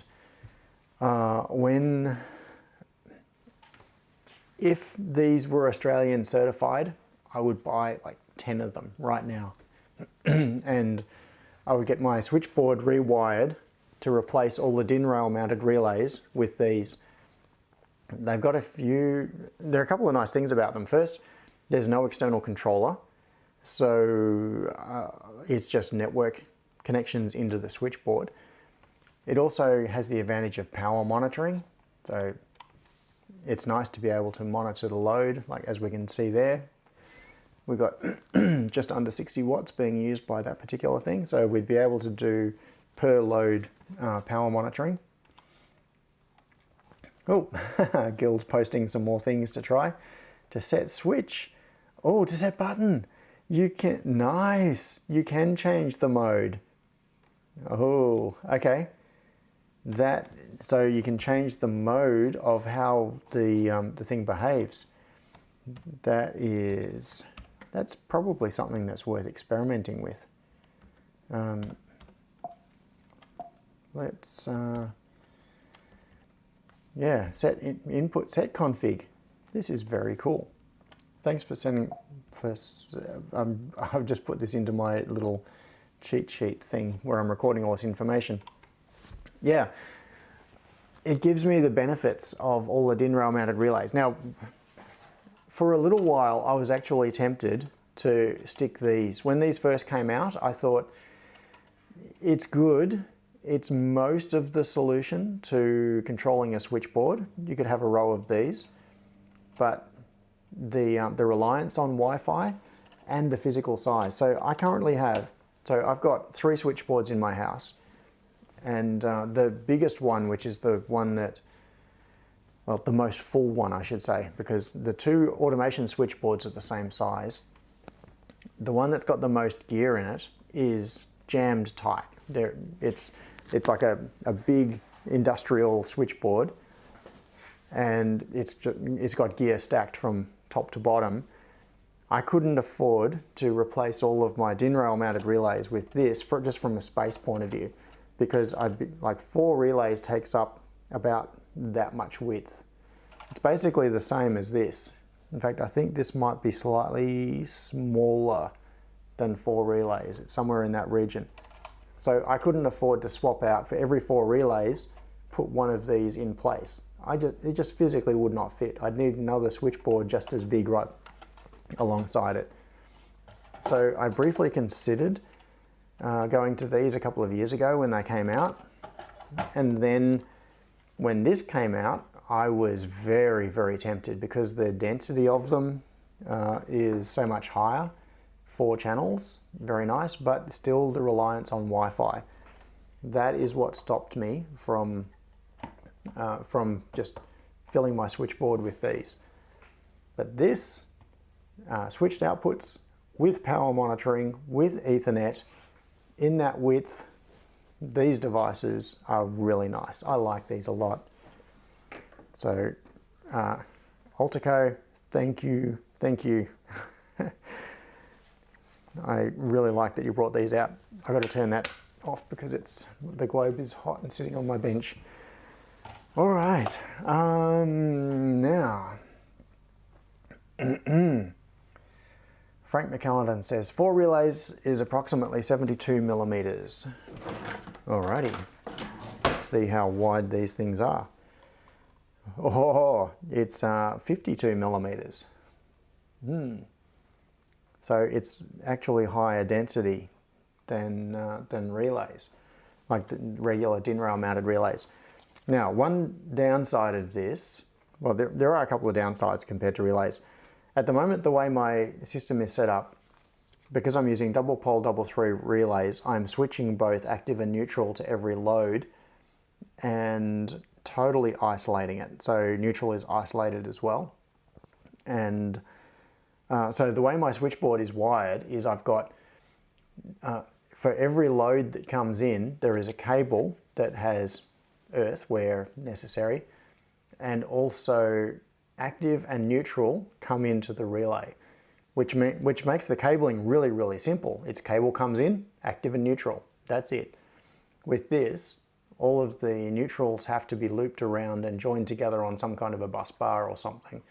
So it's not a direct drop-in replacement. I can't just take relays out, put this in, and then screw the connections into the same place, because I don't have a whole bunch of neutral connections along here to connect to. So the neutrals are going to have to be routed somewhere else inside the switchboard and go onto something like a neutral bus bar. But that's something for the electrician to figure out. Yes. Scott says, best switches are a simple push button. Anybody that can't figure out poking the button will do something, can go back to drooling in the dark. Oh, Frank said DIN terminals for neutrals. Yeah, that's right. So, well, given that this is narrower, there's actually a bit of space. So we've got a spare 20 millimeters. What you could do is have one of these, so that's 52 millimeters. And if you say that each 4 relays is 72 millimeters in width, that means we've got a spare 20 millimeters. So what you could do is alternate them. You could have a Shelly 4 PM, and then you could have a DIN terminal for terminating 4 of the 4 neutrals that go to that one, and then you have another Shelly, and then you have another DIN terminal.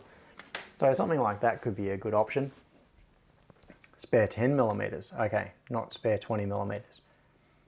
Sorry, 60 millimeters, yeah, okay. So it's narrowish, but that is a pretty narrow terminal. I have to look into it. But it certainly sounds like it's in the realm of feasibility to, and it's a bit of messing around with the switchboard cabling, rerouting all of the neutrals somewhere, but it can be done. It's not a killer problem. All right. Sion.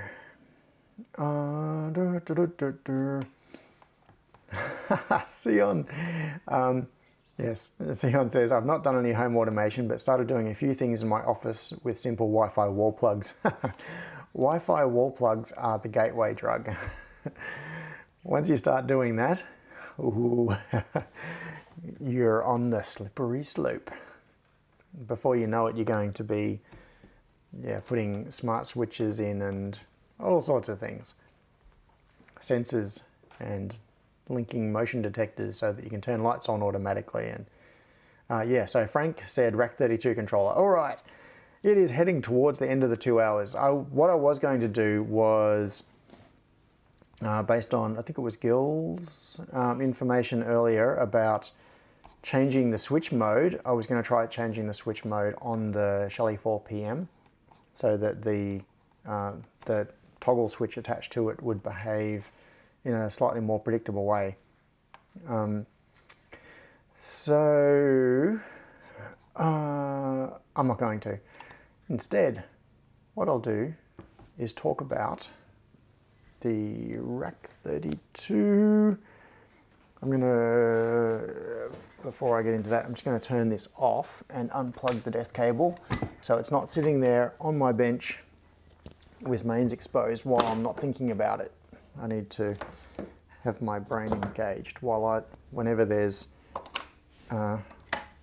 killer stuff sitting on the bench.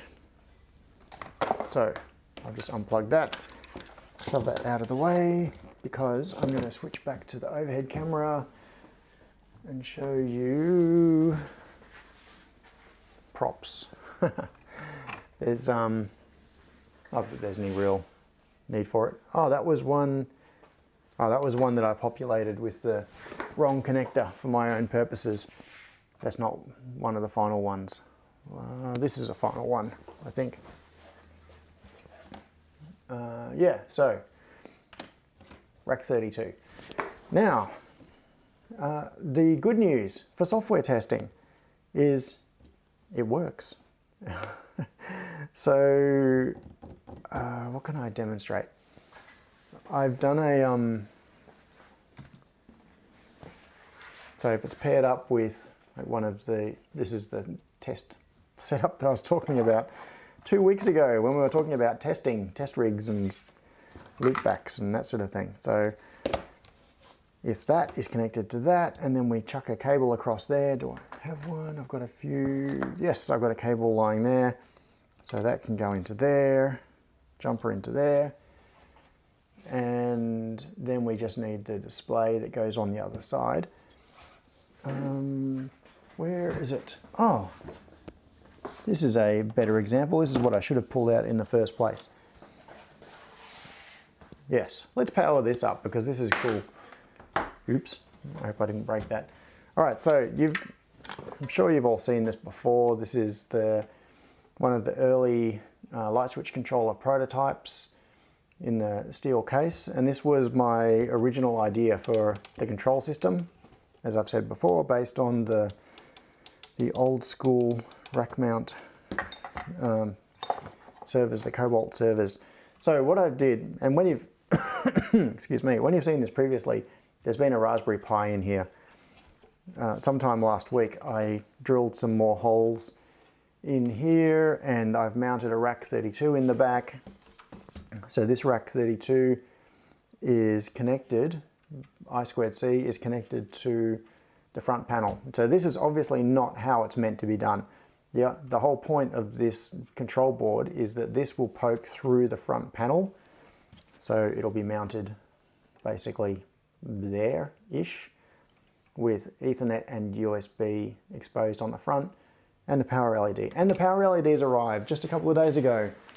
I have a whole bag full of panel mount LEDs. So one of these will mount in the front panel just above the USB-C connector. So looking at the rack 32, we've got on the front there's going to be USB, Ethernet, and then the power LED will mount here-ish approximately, give or take. And that's what this connector on here is for. So this will need a plug on it and it will loop around and plug into the board. Okay, so those are here.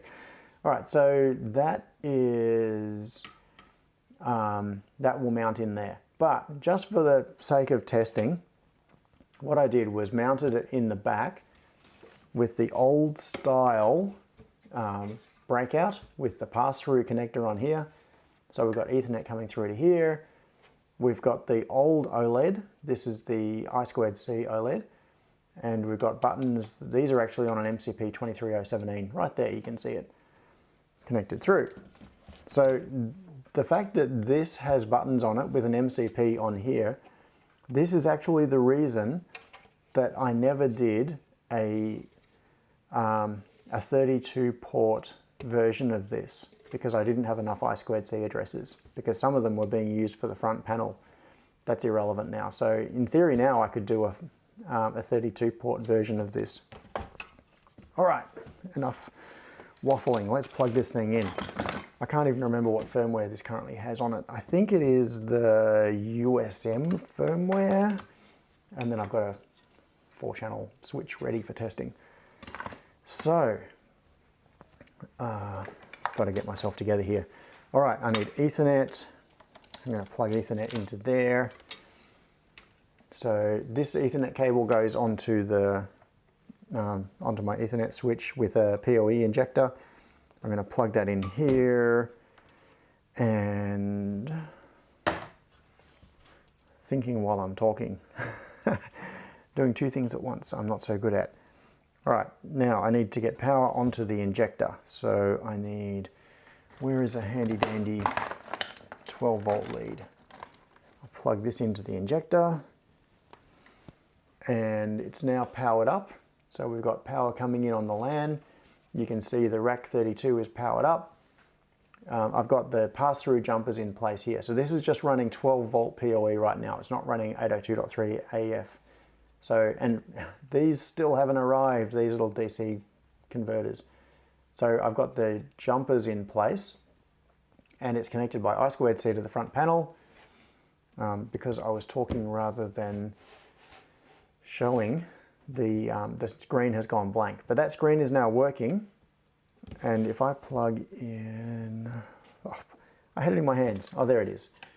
So if I plug in this light switch, check this out. This is so friggin' awesome. So this light switch is powered up, and if I press it, hopefully this works. Yes, see, the display came to life, and on the front, it's got the state of all of the inputs on all of the ports. And it's going to be a little bit hard to see unless I zoom this camera in. Maybe I should do that. But this is really cool. In fact, I am going to zoom it in, which means the camera is going to wobble around like crazy for a little while. But hopefully then it will be able to refocus, and you will be able to see this a bit better. No, it still hasn't quite focused on here. All right, so if I press a button, the screen comes to life. Yeah, that focus is really bad. And you can see the event being reflected on the bottom there. The event goes away after a while. The screen then blanks after a few seconds. But if you look carefully, you'll see just up the top there, see that changing. As I press the button, whenever I'm holding the button, that state changes. And it's showing, and if I press that one, and that one, and that one, you can see it's a different little section of that port that changes. And none of this is my work, of course. This is the work of all the very clever people on the Superhouse Discord. So Ben has been working on this, coordinating a lot of work by Moyne and other people. And the result is this firmware, and what you can't see is that this is actually publishing to MQTT as well. So when each time I press this button, we're getting a publication to MQTT. So, and it is really, really fast. Yes, so.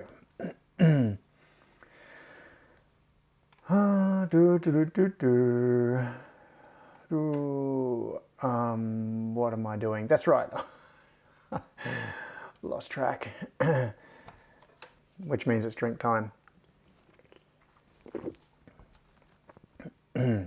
What I was going to do was mosquito sub. I was just going to do a sub to everything. Here we go. All right.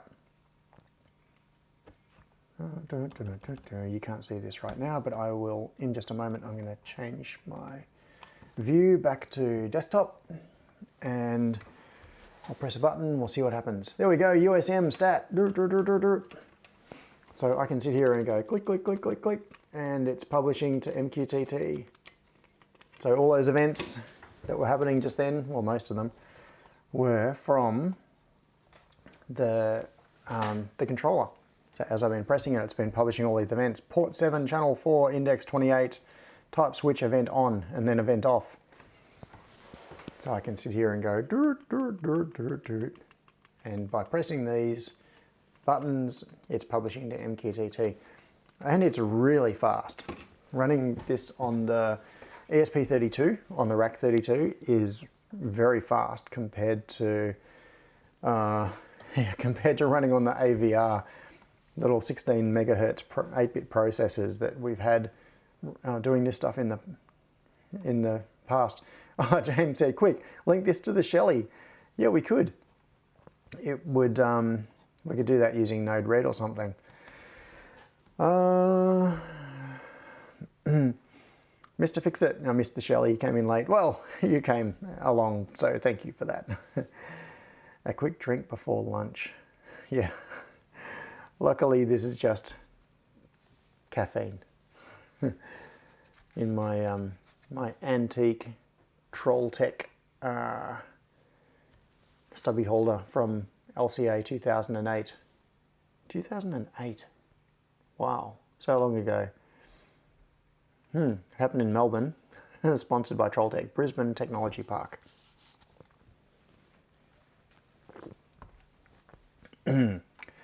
Yes, but what's in that is just, it's just Pepsi. All right. So, oh, that's right. So I was talking about the Rack 32 and the firmware. What you're seeing right now is the USM firm, the acronyms. The acronyms. I've got a, it's like Paul Hibbert with the Zigbee. The acronyms. So we do GitHub, USM. So the firmware that is actually running on that right now is this, the Universal State Monitor firmware. And this is firmware that is for reading inputs and then publishing them to MQTT. And then there is the other firmware. So USM, what is the other firmware? Not URC, USR? No, I can't remember. Let's, feeling old, going bald, yes. Come on, Ben, what was the other firmware? I've gone blank on it. Now where, I think there's a link to it from here somewhere. Universal Rack Controller, Universal State Controller, USC, yes. Okay, Universal State Monitor, Universal State Controller. That's what I'm looking for, except that it lives on Ben's, here we go, USC Sumner Boy 12. So it lives on Ben's repo. So Universal State Controller. This is the output side of it, and I can confirm that this also works. I don't have it running on that right now, but I have actually compiled this and loaded it on a Rack 32, on a different one of the other Rack 32s. I've got several of them hanging around on my bench right now. So, oh, and UIO, Universal Input Output, I think.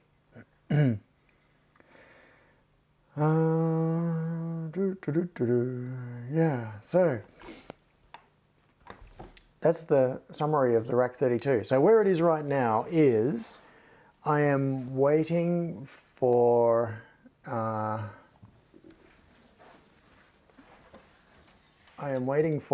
these PoE regulator modules to arrive so that I can ship these to the people that have ordered them. And they are taking a frustratingly long time to arrive. Now, I do have a worry in the back of my mind that the way I've done this bypass is not going to play well with the regulator modules. It is possible that I may need to add another diode in here to achieve isolation of the output of the module from the bypassed power. I'm hoping it's going to be okay, but we won't know until they arrive. So if that's the case, I can add a diode. And there is one other thing on this. One thing that is really, really annoying me, and I just discovered it like a day ago, and that is, I think that these little 3.3 volt regulators blow up when they experience too much surge current on the output when they are already running, not when they are powered up, which is really bizarre and it's not what I expected. So the situation, if you look at, so this thing, oh, where's that test thing I had earlier? All right. So this is the 24 port light switch breakout, which can also drive outputs, as we've since discovered. So you can use this as an output controller as well if you want to. It's got a lot of bulk capacitance on here. So these are 330 microfarad capacitors on here. There are 3 of them on the, hang on, no, but that's on the 12 volt rail. Interesting. Okay, I'm mentally going through this as I'm talking to you about it. All right, so the scenario. Okay, let me just back up and describe the scenario.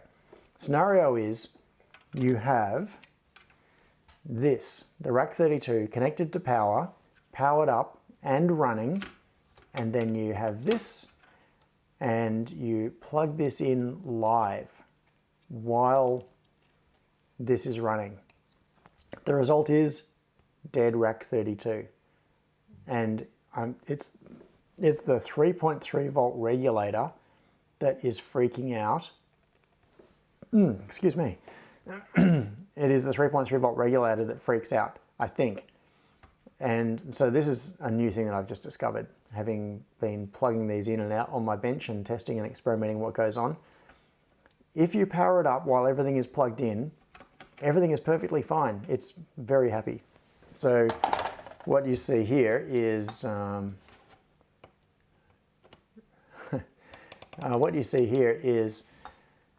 the rack 32 connected to all of this.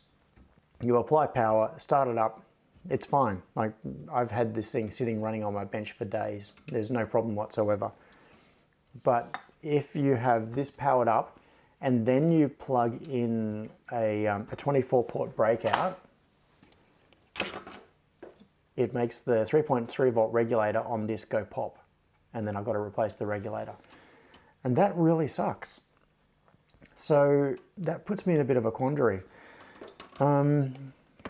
I think that what I might do on a future revision of this board is replace this 3.3 volt regulator and put in like there's a larger regulator that I've used on a few other boards that seems to be really durable.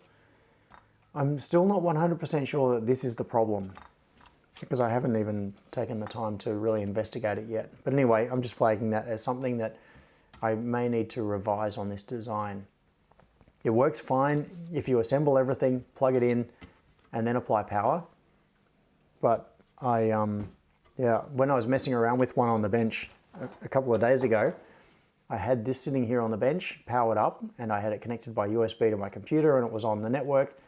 And then I grabbed a breakout and plugged it in, and it just turned off and then wouldn't turn back on again.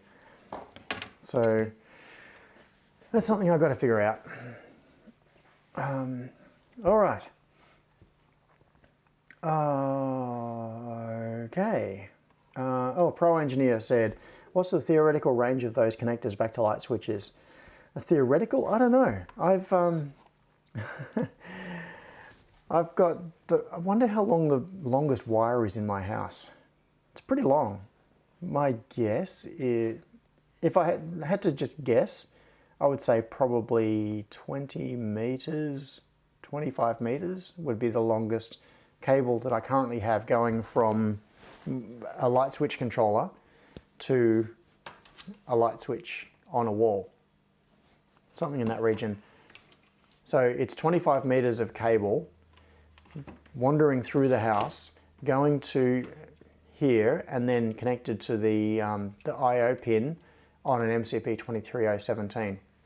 Now it's connected through a 1K resistor to provide a bit of surge protection, like current limiting, input current limiting on the input. So it's not like having proper lightning protection or Zener or anything like that. Well, you can see on the current version, it's got these resistor networks.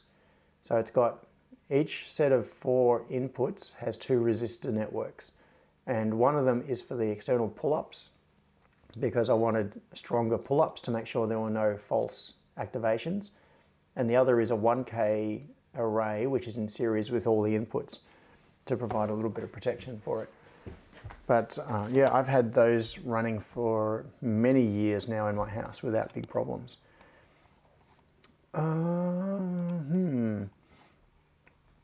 Oh, Pro Engineer says, I've used the 1117 3.3 heaps. Yes, that's the one I'm talking about. The LD 1117. I've got the... how many boards have I shipped with that on it? There is one on... I think there's one on every 11, every Ether 10, every Ether Mega. So I would have to have shipped something close to 500,000 boards with that regulator on it over the years. Yeah. And yeah, the amp. And it does seem to work pretty well. Oh, Scott says it's a little lightweight for powering the ESP32 though. Yeah, I can't even remember what the current rating is on it. Anyway, I'm going to experiment with that.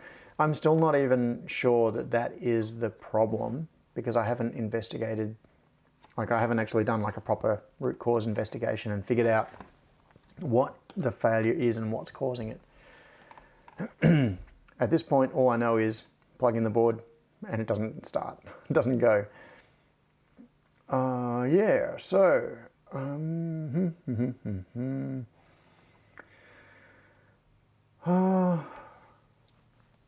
fading. I think it's just about time to stop. So I was talking about the state of the Rack 32 and firmware.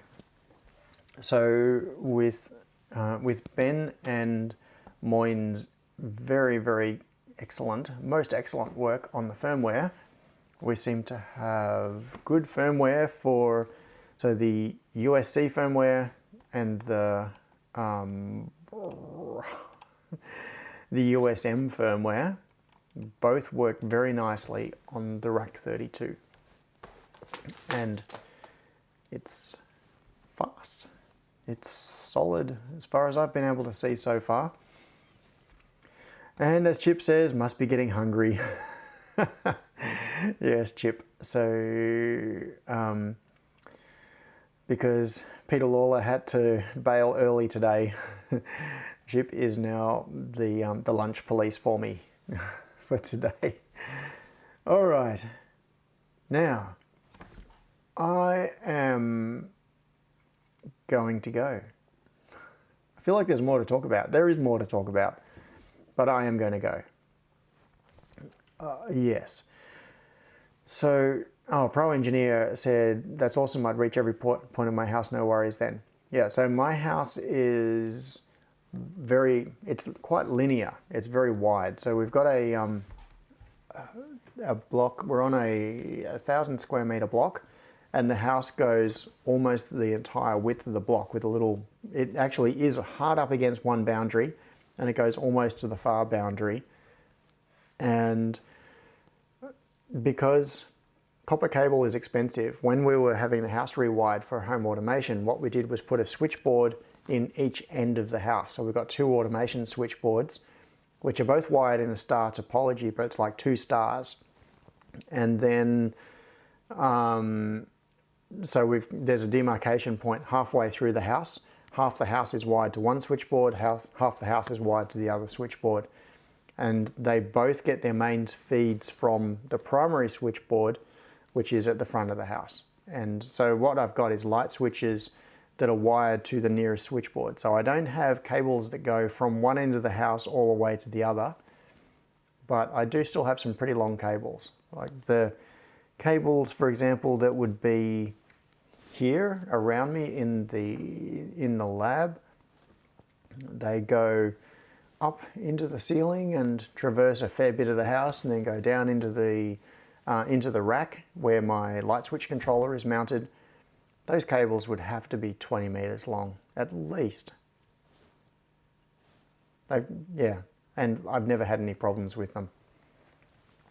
So A couple of last quick questions. So the Mr. Fixit said the PoE module is for remote power to the light button panel over the network, correct? Yes, that is correct. So there are going to be 3 ways to power the light switch controller or the rack 32 or whatever else it is that you want to put into here. Now ignore the different orientation here, the fact that this is mounted in the back of the rack instead of being mounted through the front panel.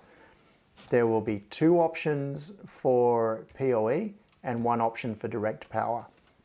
Now this particular one is one of my test units. It doesn't have the terminals on the back, but this one has pluggable terminals on the back. So when this is mounted in here, what you'll have is an option to run power. Like you could just run 12 volts straight to this if you wanted to. So we could have, sorry, I'm looking at the camera and not at what I'm doing, which makes it hard to coordinate. So this could come from a connector on the back of the enclosure. So you could just plug in a 12 volt plug pack or something if you wanted to and power it directly. Or you can put jumpers in place, and you can see on here the jumpers are in place. This is for direct PoE. So whatever power you shove down the cable ends up coming through here onto the onboard voltage regulator. So in this case, I'm sending 12 volts to it. You can see that this is powered up at the moment. The LED is on, and it's a little bit hard because of the field of view, but I've got no other power source plugged into this right now. I'll just unplug that light switch. In fact, the only thing plugged into this cable right now is the network cable. And if I unplug the network cable, power goes away. So that is 12 volt PoE coming in over the power cable, and that's what's making all of this go. Now, when the PoE modules arrive, that will go on there, and then you can take these jumpers off, and then it will support 802.3 AF, so 48 volt PoE. And then, so this is a 12 volt, 5 volt, whichever. Anyway, that's right, no, this is a 5 volt. Sorry, I had a mental brain fart. So the output of the regulator module is 12 volts. So in any case, you have 12 volts available. So then you can use that for powering this, and it goes down to the switches. So when you plug a switch in,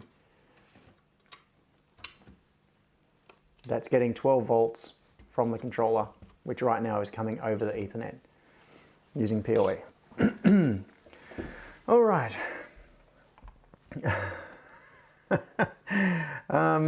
Sion, is that a new 802 standard? I haven't come across that one before. All right. Okay.